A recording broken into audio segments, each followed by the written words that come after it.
So in the study last week, we got towards the end of 1 Timothy chapter 4. And can everybody hear me okay? I don't project as well as Jerry does, so if I start going too fast or you can't hear me, just let me know that and I'll try to adjust. But we got near the end of 1 Timothy chapter 4, which is the last couple of questions of lesson 5 in 1 Timothy. So we'll be picking up there in just a few moments. We'll be picking up in verse 15. But in verse 15, before we get there, he does talk about in that verse these things. So before we jump into verse 15, I want to just go back real quickly and kind of review some of the highlights of what he was talking about in chapter 4, so that when we get to verse 15 and he's talking about these things, it's fresh on our mind. What is he talking about? You know, what things is he referring to? So if you look back at the beginning of chapter 4, what you see is Paul speaks about something that's actually kind of sad. You know, to me, it's a sad thing that there's going to be some people that fall away from the faith. You know, and Christians start the road, start walking the life of following Christ, and some fall away along the way. And Paul gives the reason why that's going to happen. In this particular context, in verse 2, there are men who are going to be speaking lies. Men that are setting forth what he describes as doctrines of demons. Men that are in their hypocrisy, that are setting forth things that are contrary to God's revealed truth. And we saw a couple of specifics that Paul mentions in this context. In verse 3, he talked about the forbidding to marry. Of course, we know what God's revealed truth on that. We can go all the way back to Genesis 2 in the beginning, where God created male and female, and He brought the two together. Jesus reiterates that in Matthew the 19th chapter, verses 4 through 6, that God created male and female. For this cause shall a man leave his father and mother, shall cleave to his wife, and the two shall become one flesh. What God therefore has joined together, let not man put asunder. That's revealed truth. And there were men speaking and setting forth doctrine that are lies, that are in opposition to what God has revealed. So he warns Timothy that these things were going to happen in these later times that we're living in. Certainly it has happened, and it continues to happen even today, that men speak lies, and that the result of that is it pulls people away from the faith. He gives a second example as well, and that was the abstaining from meats. Of course, he reveals here in verse 3 that God created these things to be received with thanksgiving to those that believe and know the truth, and every creature of God is good, in verse 4, and nothing to be rejected. So again, here is God's revealed truth about all meats are clean, and here are men setting forth doctrines that are in opposition to that. And the result, that's going to pull some people away from the faith. And so, those are important matters. Those are things that Paul's discussing.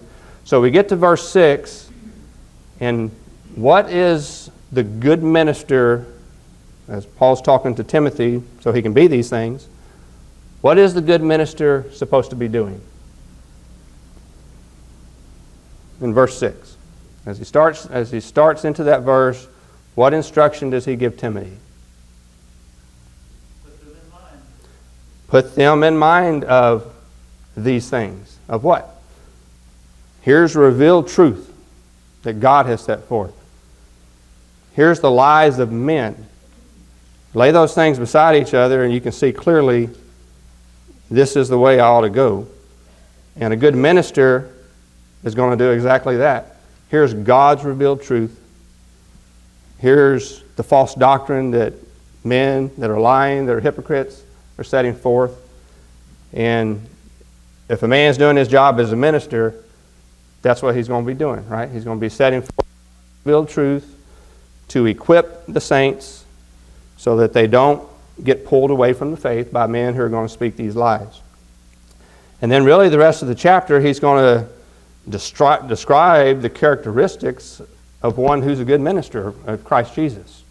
And so in verse 6, what does he set forth as what a good evangelist ought to be filling his mind with? He's to feed upon what? Okay. The words of the faith and sound doctrine. Some versions will say good doctrine. If he's going to be equipping himself to set forth God's revealed truth to help the brethren from falling away from the faith, he's got to equip himself. He has to nourish and feed himself on the words of the faith and the good doctrine. Then as he moves through the chapter, we see he gives Timothy, what he needs to be focused on. The spiritual things, not the physical, right? He gets into exercise. And he contrasts the physical exercise that men do versus exercising ourselves unto what? Unto godliness. And it's not that the physical exercise is of no benefit, but it's a short-term benefit compared to exercising ourselves to godliness. If we put our efforts on those things, that's going to benefit us not only in this life, but what? The life that's to come. And so he makes sure Timothy has his emphasis on the right place, on the right things, if he's going to be this good minister. When we get down to verse 12, what is being emphasized in verse 12 that would be important for a young evangelist to get a hold of if he's going to be effective?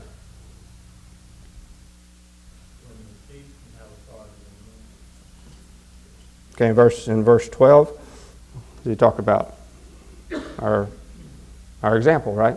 The way that we're living. Right? If he's going to be a good minister of Christ, what's essential for him in his own life? I need to be practicing what I'm preaching. I need to be living the things that I'm setting forth to others. And that, you get some specifics here, our speech, in purity and love and faith, the manner of life, he encompasses, our whole being there. But it's so important that one who's going to be preaching the gospel, and any of us who are trying to live for Christ, that we practice what we preach. And we see Timothy instructed to do that. I think sometimes one of the perhaps most harmful things to the cause of Christ, or those who claim to be Christians, and then they don't live according to that standard. I have my oldest brother never obeyed the gospel, and I've talked with him off and on through the years about that. And in one of our conversations, he said, "Well, there's a lot of hypocrites in the church." That's one of his reasons why he didn't want to be a part of that. And I can't argue with that. That's true.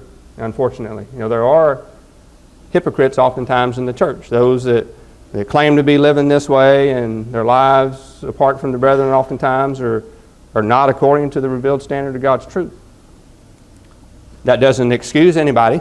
You're going to answer for yourself to God, but it's so important that God's people live up to God's standard if we're going to be effective at the things that he's trying to get Timothy to do of going out and teaching the gospel and doing those things. Of course, verse 13, the things he needs to give special attention to the reading, to exhortation, to teaching. We saw those things last week. And so we get to verse 15, which will coincide with our question number 14. And he mentions two things here in verse 15 that Timothy needs to be doing. And what's the first thing that he mentions? Sorry.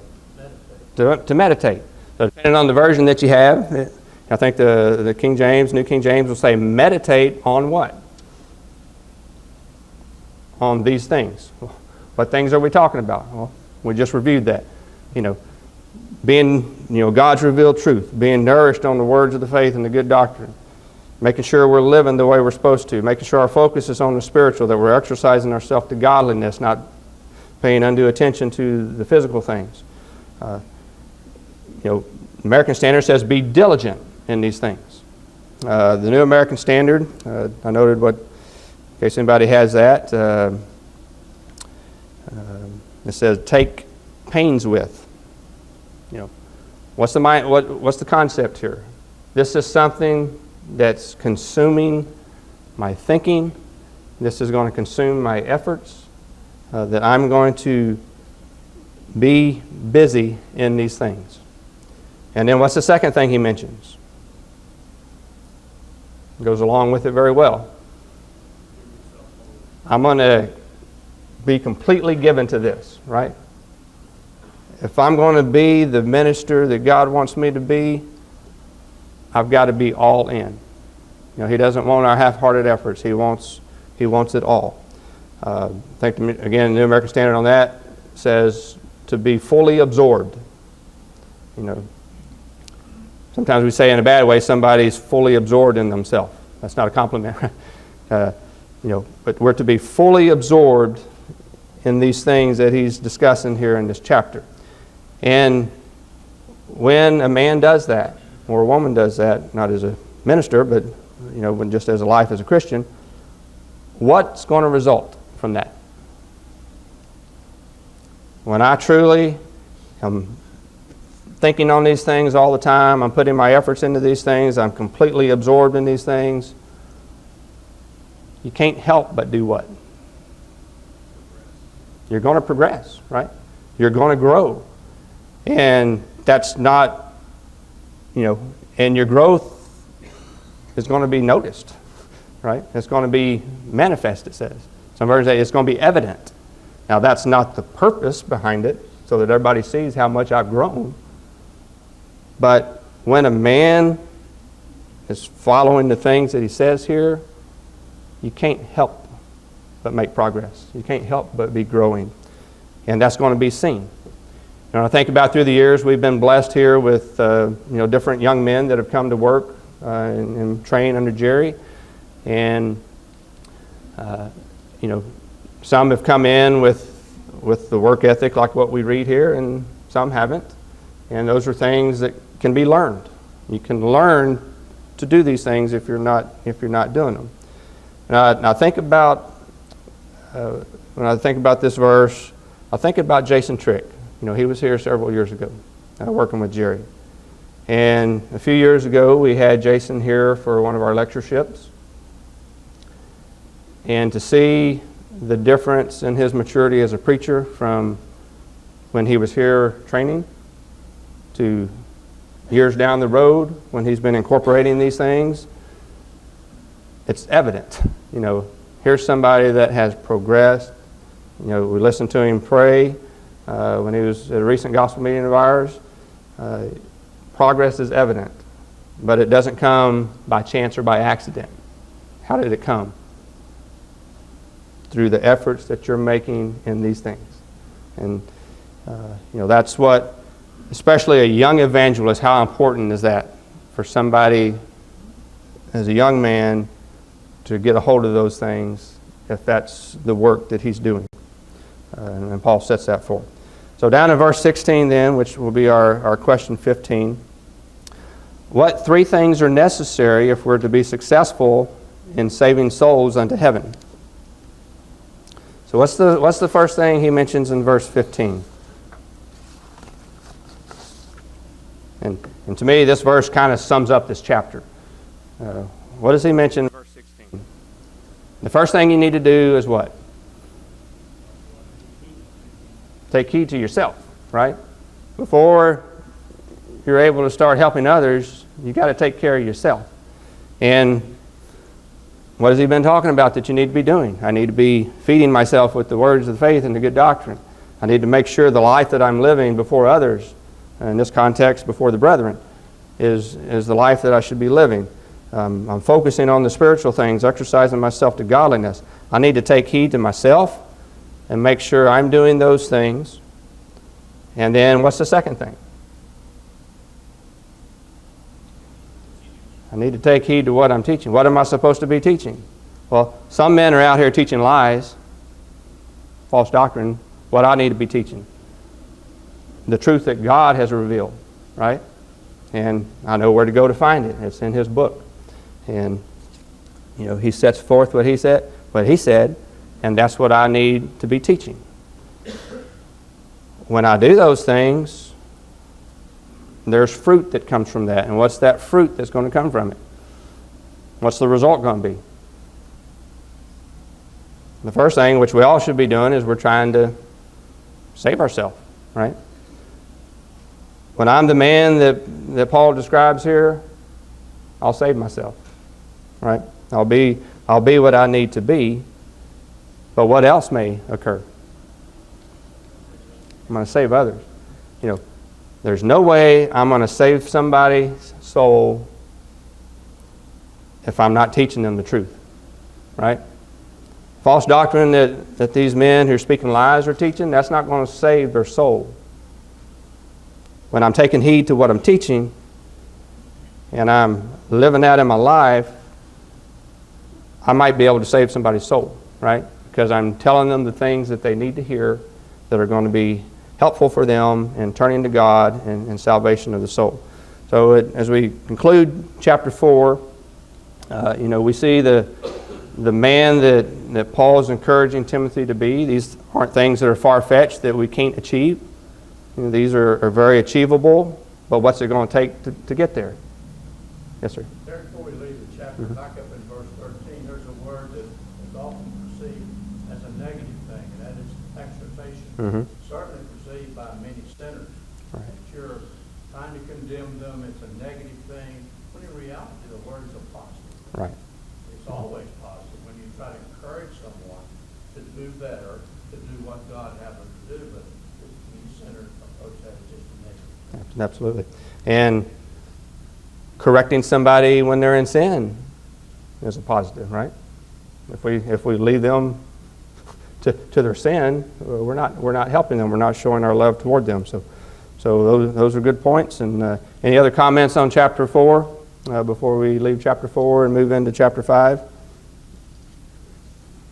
Okay. All right. So we'll move on then, if you have your lesson sheets, into lesson 6. And I'm not used to using the PowerPoint while I'm teaching class, so we're already behind, right? Okay, in case you don't have the printed copies. So in lesson 6 and in chapter 5, the first couple of verses we're going to kind of look at before we move into the rest of the chapter. The first thing I want to do is to identify the groups of people that he talks about in these first 2 verses. And I'm reading from the American Standard. He says, "Rebuke not an elder, but exhort him as a father. The younger men as brethren, the elder women as mothers, and the younger as sisters in all purity." And again, depending on the version you're reading from, there may be some different terminology that's used. But who is the one he talks about in verse 1 when he says, "Rebuke not an elder"? Does anybody have the New King James? What does the New King James say? The older man. And I think that's a correct rendering in this context of who we're talking about. We'll get to verse 17 and we find this same word again. And who are we talking about there? We're going to be talking about the elders of the local church, the men that are in that office, performing that work. But I believe the concept is correct in chapter 5, verses 1 and 2, that we're talking about an older man, because what else do we see in these first 2 verses? You have the older man and you have who? You got the younger man. And then the same base word in the American Standard, the elder women. We got women that are officers of the church. He's talking about the older woman and the younger women. So we find these 4 categories, these 4 groupings based on age and sex. And if you turn over to Titus chapter 2, as Paul writes a letter to Titus, we see again these same 4 categories or groupings of Christians based upon their age and their sex. And Titus 2 and verse 2, what group do we find there? The older men, the aged men. In verse 3, we find the older women. Drop down to verse 4, we find the young women. And then in verse 6, the younger men. So, Paul is consistent in these 2 letters and how he's breaking down these categories, these ages, these groups of people based on their age and their sex. So in chapter 5, verses 1 and 2, I do believe when the versions that use the term elder, I don't think we're talking about those that are holding that work in the church, that position.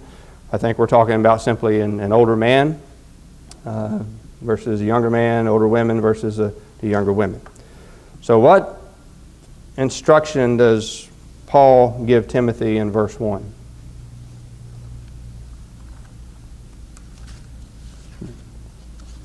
Don't do what?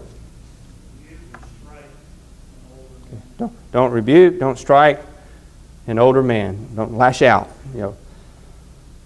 Does that mean if one of our older men is in sin that we need to just let that go? They're older. We learn from the Scriptures the respect that we're to have with those of age, men and women. But if you turn over to 2 Timothy chapter 4, as Paul concludes the second letter to Timothy, what do we see in verse 2 that Timothy's charged with? He's charged to preach the word, be urgent in season, out of season, and do what? Reprove, rebuke, exhort. So, if we can't rebuke the older man, then there seems to be a contradiction on the surface, right? So, we think about 1 Timothy chapter 5. I don't think he's telling us not to correct sin. Because if so, then all these age groups, he's telling us not to do that, right? I can't correct the younger man, I can't correct the older man, the young. What is he telling us then? Okay. We're looking at the how, right? When correction is needed, how are we going to go about that? Because sometimes, does the older man sometimes need to be corrected? Sure. He's not immune from sin, nor is the older woman, or the young man, or the young woman. So, he's instructing us, I believe, on how we go about it when the correction is needed. If an older man needs correction, what's my approach? It's not lashing out at him. What is it? I'm appealing to him as a father. Again, different versions will use different. In fact, in the New American Standard, is that what you're reading from, Jimmy? I want you to read verse 1 for us, because I think it provides kind of the concept. Okay, don't sharply rebuke him, but appeal to him. I think that kind of presents the concept we're talking about here. This is how I'm going to go about it.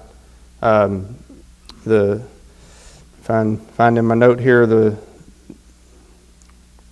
some versions use exhort or entreat, and that word literally means to call near. You're calling near this older man. Are you going to shy away from teaching him, as we saw in verse 4, the revealed truth that he needs to hear so that he can live the way God wants him to live? No, but you're going to approach him like you would your own father.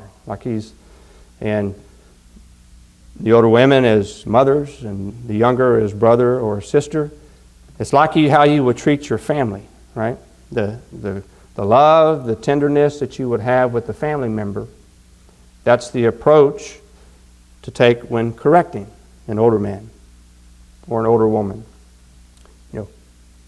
You'd walk pretty gingerly if you were correcting your mom, wouldn't you? That's not probably an easy thing to do. And so how would you approach that? Like a mother, right? Like she's your mother, she's the old man like he's your father. Turn with me to James chapter 5.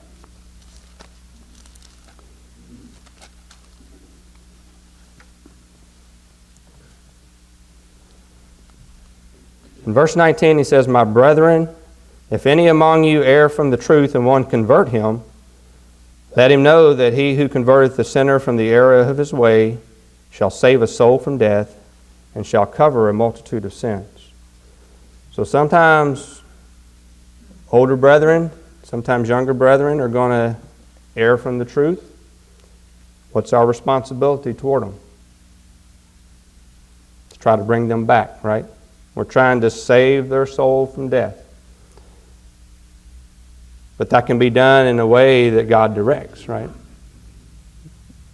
If I'm approaching an older man, and Paul's writing these instructions to Timothy, and Timothy's not in his 70s at the time Paul's writing to him. He's a young man still, a young evangelist, and there's going to be time as one who's presenting the truth that you're going to have to correct. That's part of living the life as an evangelist. And we got to go about it the way that he says. Turn with me over to 2 Timothy chapter 2. I think as Paul writes this second letter to Timothy, we kind of see some things he says which goes right in line with what we're talking about. In verse 24 of chapter 2, he says, "The Lord's servant must not strive, but be gentle towards all, apt to teach, forbearing." And what is he supposed to do in verse 25?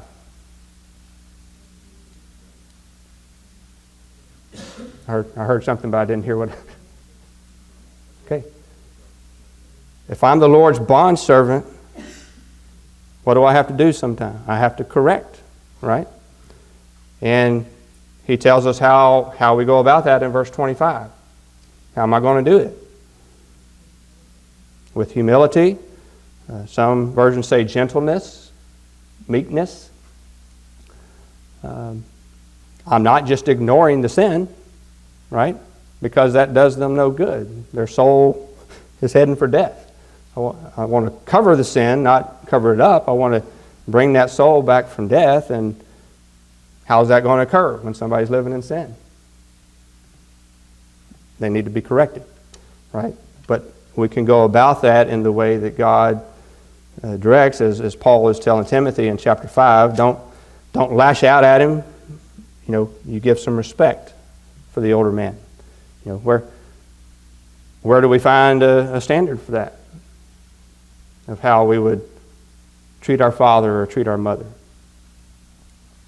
We can go back to Exodus chapter 20 when the law was given, and what's one of the commandments? Honor your father and your mother.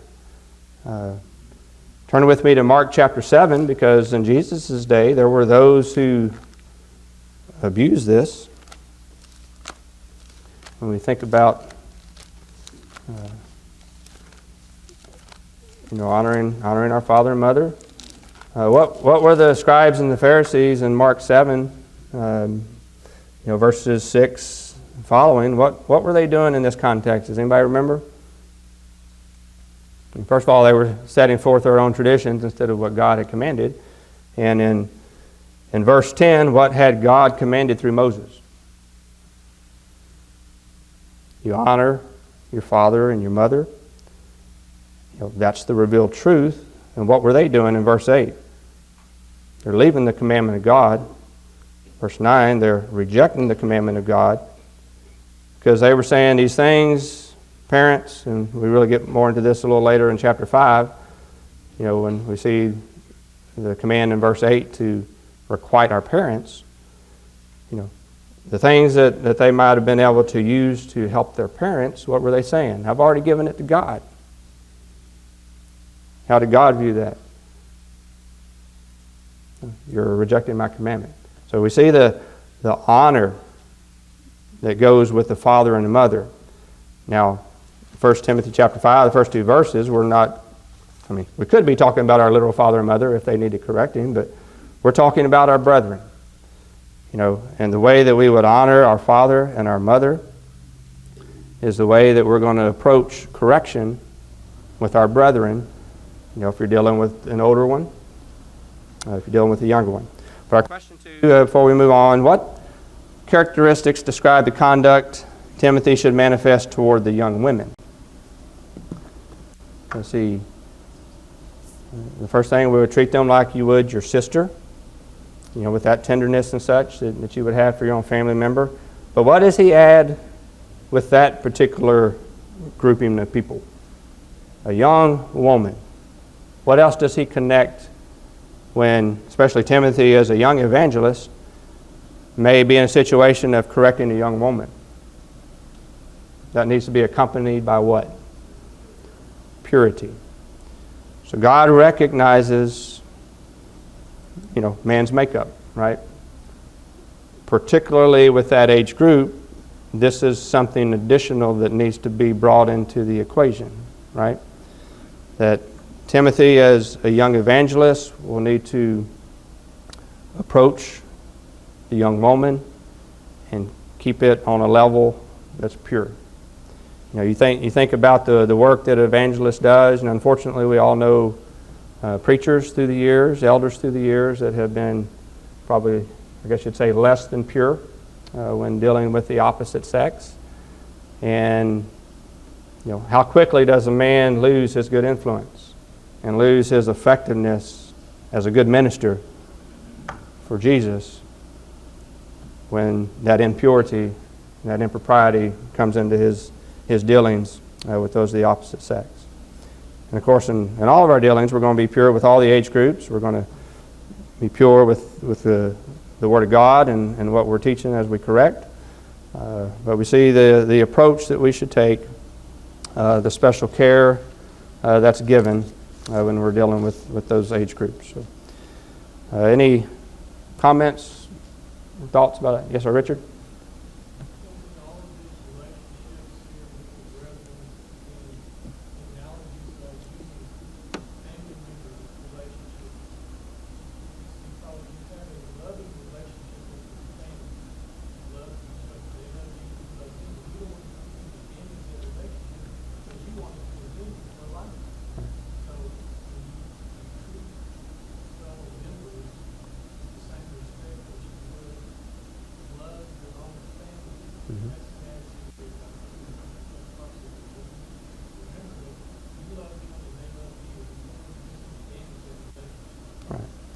When you think about earlier in chapter 3, how does he describe the church?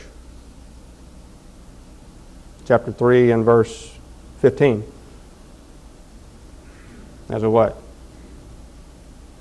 As a household, right? Like a house of God. You think of and what concept will the household of God present? The idea of family, right?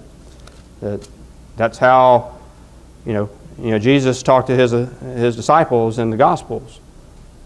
You may give up all of these things in this life to come and follow me, but what have you gained?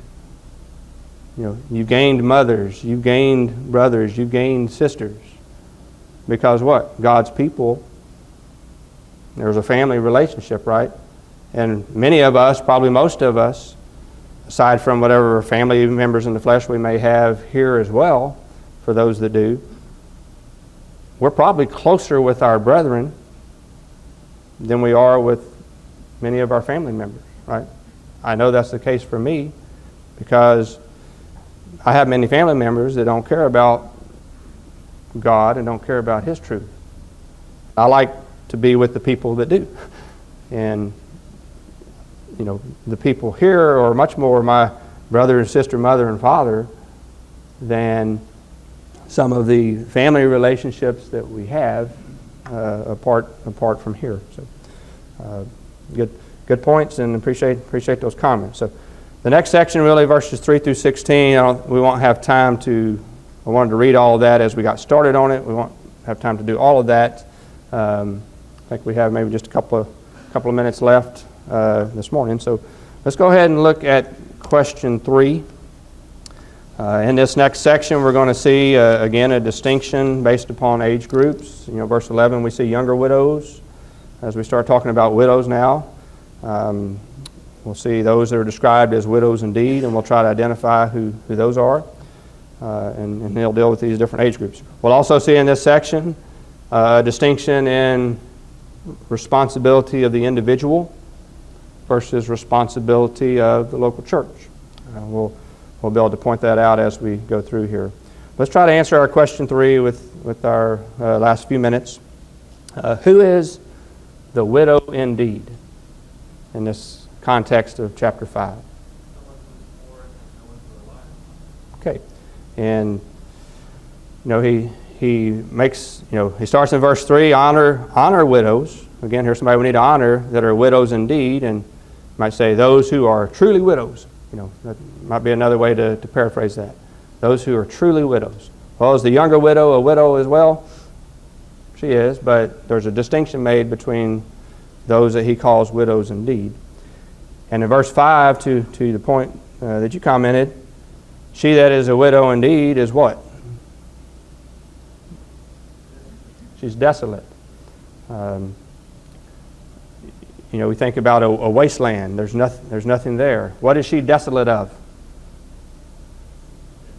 Family. Who did he mention in verse 4? If you have children, you have grandchildren, you take care of that lady, right? Family takes care of it. The widow indeed is desolate. She doesn't have that. Yet, interestingly enough, you drop down to verse 10, what has she done during her life?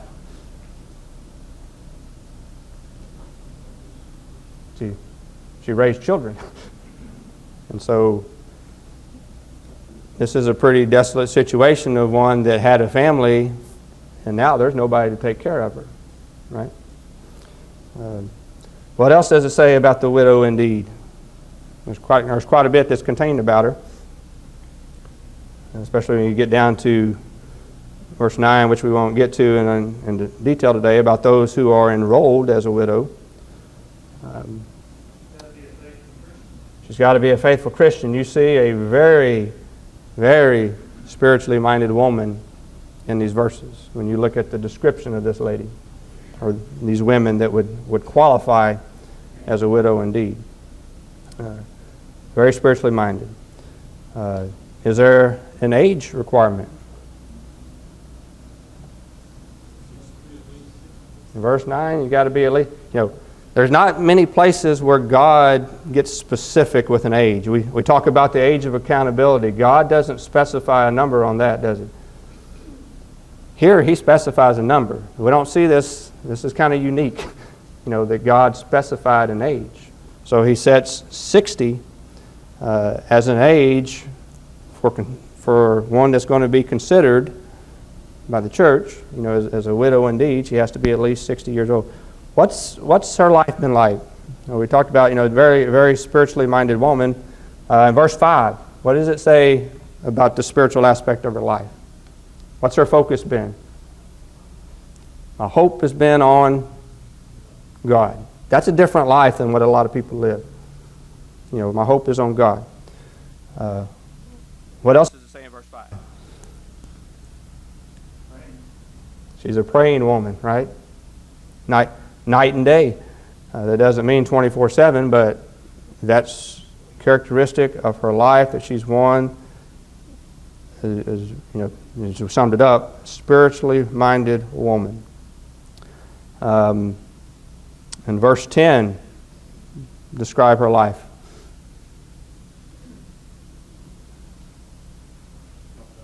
She's not selfish, is she? He talks about the selfish person in verse 6, the one that's going to give themselves to their own pleasure. They're dead while they live. This is one who's used hospitality toward strangers. She has washed the saints' feet.